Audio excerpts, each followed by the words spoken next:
In this video, we are going to talk about Rahu in the nakshatra of Pushya, Pada, symbolism, and more. So keep watching.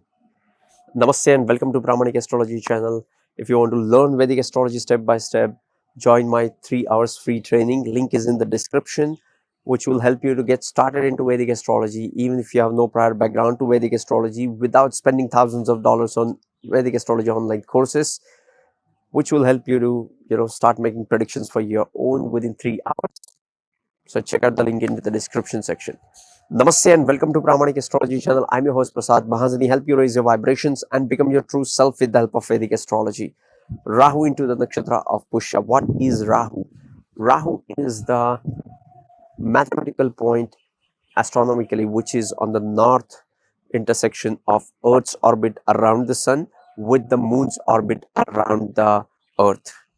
Okay, that's Rahu, and this Rahu shows the changes and transformation in one's life, and is a futuristic planet which is way ahead of time and which is abundant in energy, and he likes to break the traditions, break the boundaries, break the rules, and do something extraordinary which is ahead of time and ahead of what the customs and traditions are. So he likes to break the customs and traditions because he's futuristic. Okay, now the Rahu comes into the nakshatra of Pushya. What is the nakshatra of Pushya? Pushya nakshatra ranges from 3 degrees 20 minutes of Cancer to the 16 degrees 40 minutes of Cancer. It has 4 padas. First pada goes into the Leo Navamsha, second goes into the Virgo Navamsha, third goes into the Libra Navamsha, which is a Pushkar Navamsha, and the fourth pada goes into the Cancer Navamsha, and the fourth pada goes into the Scorpio Navamsha. So symbolism associated with this nakshatra is the udair of the cow, okay, the feeding cow, and which shows the the nurturing and creative nakshatra of Pushya. Pushya is into the sign of Cancer, which is about nurturing, caring, and a motherly influence. The fourth house and the fourth sign also signifies the stability, also signifies some sort of foundation to one's life. So in this nakshatra, one gets the nourishment to go to the next level of the self, which is the Leo. Another symbolism associated with this nakshatra is wheel and the lotus. Okay, lotus is the most beautiful flower, and that's why we call we have to flower as a human. Like, we have to evolve and become a better human being. Okay, so we have to become the best version of ourselves. Okay, so we have to become lotus, which is into the mud, becomes a flower, goes at the feet of Vishnu. That's what the humanity is all about, which is starting humble, knowing nothing, all into we don't have that awareness, the viveka, we don't have anything, and now we rise and become the best version of ourselves, and then we flower and we go to the feet of Lord Vishnu, or into the hands of Lord Vishnu, and that's it. That's all we need. Pushya Nakshatra is one of the prosperous and nurturing nakshatra. It has hardly have any negative qualities. Okay, so this nakshatra brings out best from all the planets. Like, when moon is in here, the nurturing quality or the motherly influence is at the peak. Okay, but apart from that, all the planets have some good qualities coming out into this nakshatra.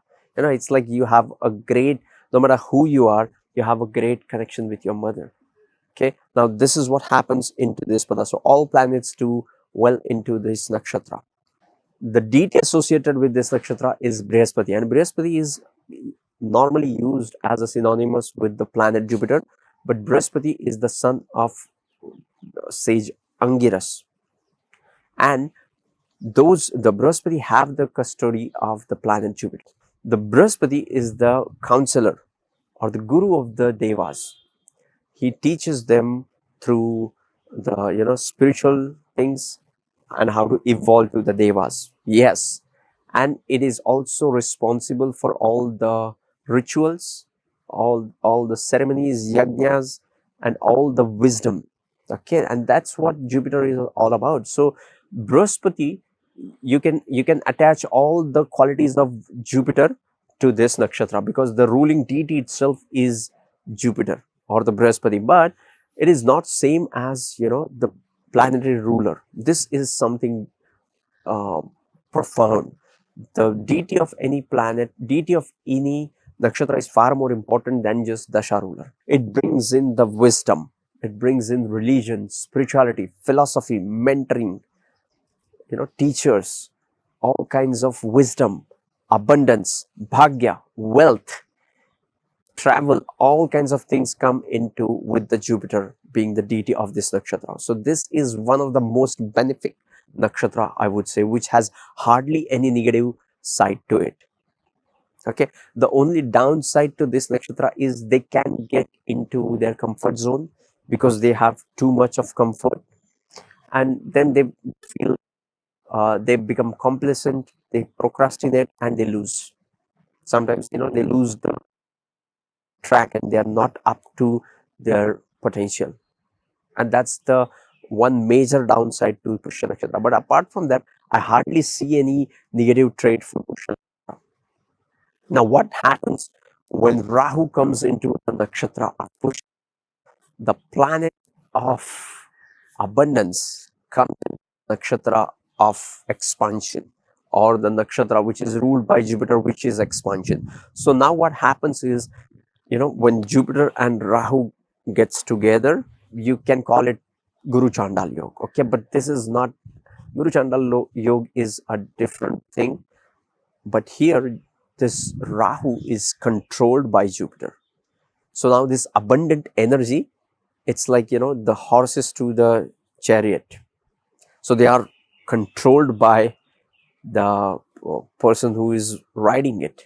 Okay, so this abundant energy of Rahu is now controlled into this nurturing and soothing nakshatra of Pushya. So these people use their energy for good things.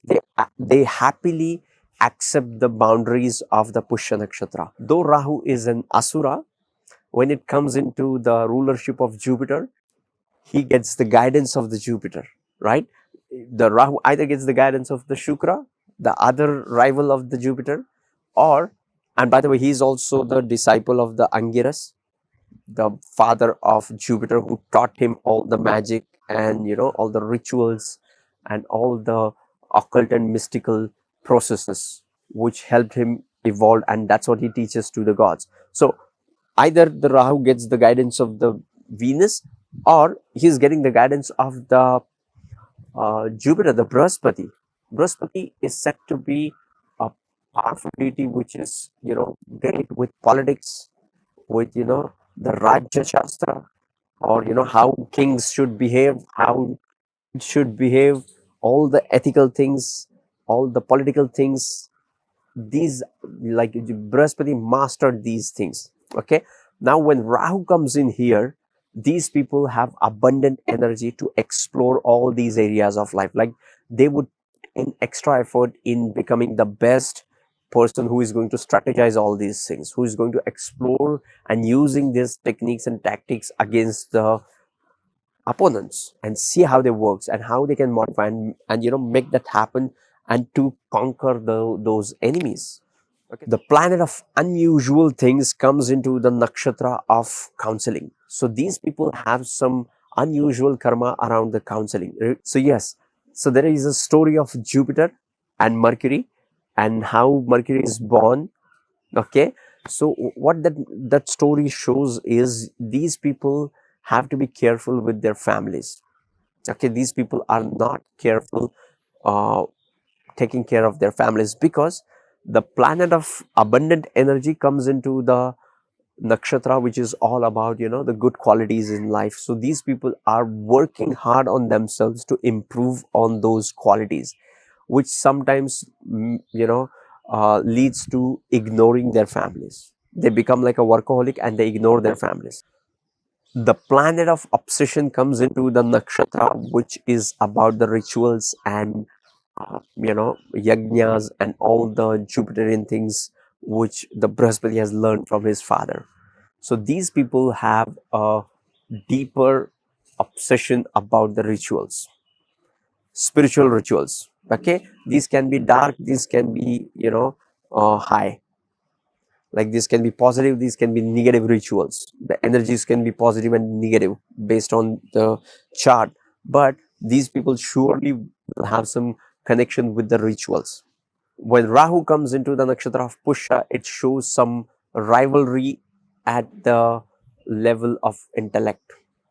Like these people might have some rivals in their intellectual sphere of world, into the intellectual sphere of field, wherein they will be challenged intellectually by their colleagues for what they believe in, for what they stand for, and they might have to fight for it.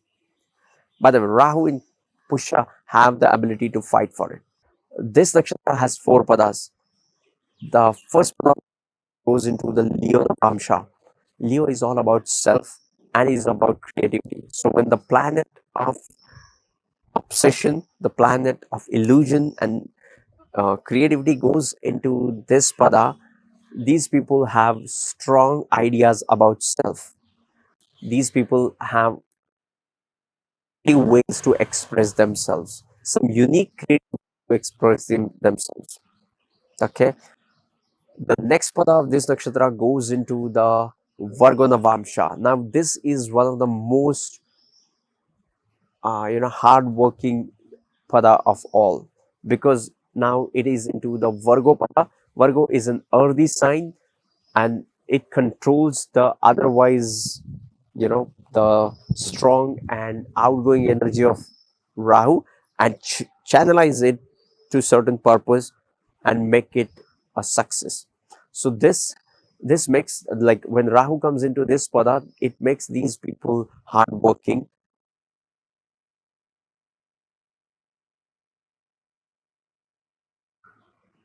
get something materially. Okay, but yes, I like the energy of Mercury with the Rahu, with earthy sign.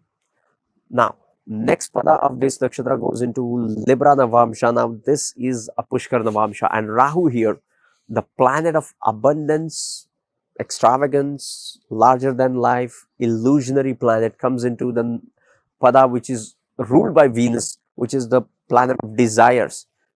Okay, so this nakshatra, Rahu enjoys all the beauty, sensual things, but more than that, it is all about the balance. Okay, here Rahu accepts the balance and boundaries of the Libra. Rahu is about abundance and larger than life and just following things blindly without any satisfaction. But here Rahu, when comes into the Pushkar Navamsha of Libra, it makes him mold itself in a sophisticated way when they're following all the sensual things about the uh, beauty, balance, harmony, all these things, but they have some sense of balance to it because of the Libra influence on it. The fourth pada of this nakshatra goes into the Scorpio Navamsha, and now here again, this is one of the most challenging padas. So yes, this was Rahu into the nakshatra of Pushya, as much as I could hold, grasp and share with you guys. If you want to know more about this, these two videos on your screen will help you to deep dive into that. And if you want to learn Vedic astrology more, join me on 33 days Vedic astrology bootcamp or my 3-hour free training. Link is in the description. Sending you tons of positive energy, sending you high vibes. See you in the next videos. Love and peace. Namaste.